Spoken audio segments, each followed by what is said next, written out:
So the developer just decided to make the pre-lock story skippable for global players on launch, which make rerolling process much easier. They're also allowing the player to access the main menu after just stage 1-1 instead of having to go through stage 1-4, allowing you to quickly open the mail and claim your pulls. So if you stop there and assume you hit the pre-registration goal, you should have 10 pulls in about 5 minutes time, depends on how long the tutorial combat took you. But if you want to roll a few more times before trying a new account, you can go for the 40 roll start instead. If the launch event did not change for the Chinese server, this could take you about 20 to 40 minutes, depends on how quickly you can go through the combat. And without further ado, let's dive into. For the progression itself, what you want to do is to complete to around 111.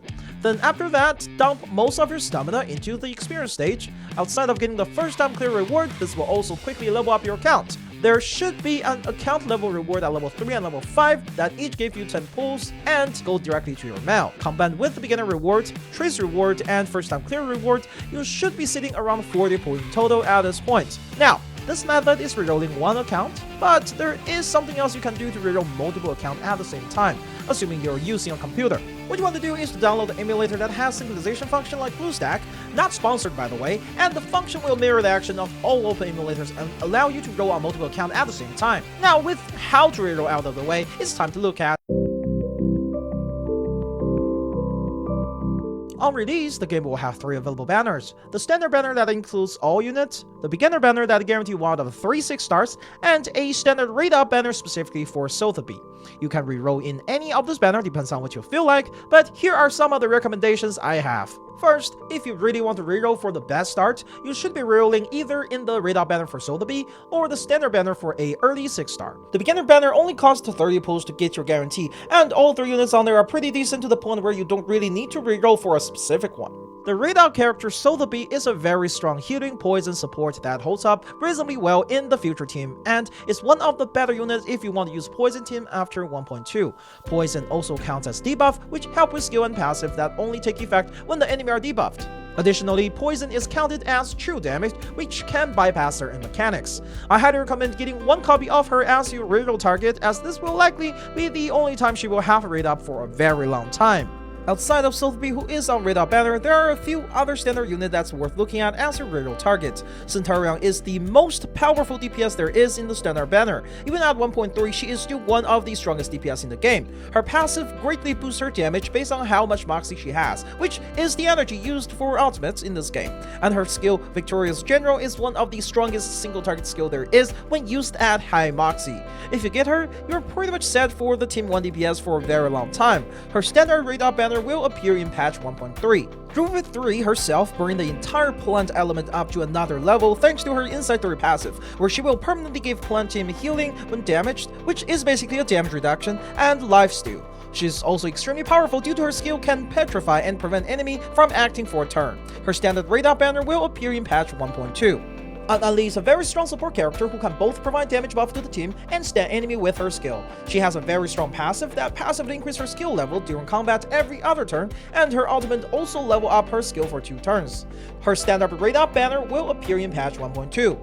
Finally, a Knight is the only Spirit 6-star we have in this game on release. He is a strong DPS who specializes in snowballing against enemy who has low HP and is very good at mob clearing. He deals additional damage against enemy with low HP, and he will gain additional Moxie for his skill effects. He also provides the team with a team-wide buff when his ultimate, and the only downside of him is that he is not as effective against single target bosses. His standard rate-up banner will appear in patch 1.1. I personally would consider getting any of the above character from the standard banner a win, but if you're impatient and just want to get the best unit from the beginner banner as your goal, here are my take on the 3 units. Reckless as the forefront of the game have a unique kit. Her insights specifically require you to skip turns to maximize her damage. This makes her better sub DPS rather than the main DPS. She's skilled well in crit team due to her passive convert extra crit into crit damage, which will be further amplified with future crit support on 1.1.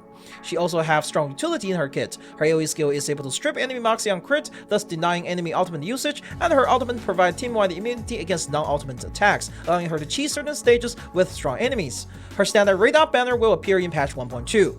Compared to Regulus, Lydia serves more as the main DPS. She has strong damage potential when landing crit and have tons of crit built into both her insight and her resonance, which does require you to build her. Her skill and ultimate also have additional effect when the attack crit. The downside of her is that she does get outperformed by future limited DPS and provides no utility by herself. She also doesn't work with the crit support we have, as she already overflowing in terms of crit rate. Her standard radar banner will appear in patch 1.1. Eternity is a trained tank warrior-ish character who has very tanky stats while doing decent DPS and spend her own HP to use her skills. She has one of the stronger inside effect that give her stacking buff, maxing out at turn 5 with 25% damage boost, which is quite huge for any DPS character. She also gains immunity against damage over time from the passive. Her ultimate have 50% lifesteal, making her very safe, and her skill 1 has an anti-heal attached to it, which make her very useful for certain stages. Currently, the only other nasty wound we have are in the 4-star characters. Due to her ultimate's healing, she can solo stages. She may not have the strongest DPS, but her sustain make her able to survive against almost all stages in this game. Her standard radar banner will appear in patch 1.3. Personally, while all 3 characters are pretty good on the beginner banner, I found Lydia to be the worst, as limited DPS are in general better than her, and she does not provide additional utility like Regulus or Eternity. But we did not reach the power creep level where she become unusable yet, so it's not that big a deal. When the game officially launches, I'm gonna aim to get an early Sotheby on her banner, since an early healer can go a long way. Plus, her synergy with the Poison team coming 1.2 is just so good.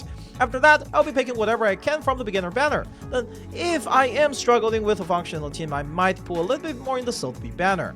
It's best to save your pool for 1.1, as starting 1.1, we will be having 2 limited banner per patch with fairly strong characters. Ultimately, it's up to you to decide whether you want to go hard into rolling for a specific character, or just be content with a reasonable start. The game launches 5 days before monthly reset, and if you end up starting late, you will miss out on the monthly summon shop rebate on the first month. All the standard banner unit will eventually have their radar banner, and limited characters are supposed to also join the standard banner after a few patches, so it's really not worth burning yourself over rerolling. For those who want a more in-depth overview of each character on launch, I will be doing a follow-up tier list video soon, covering all the units we have on launch, so make sure to subscribe and stay tuned for that. This has been Steam by X, thanks for watching, and I will see you in the next video.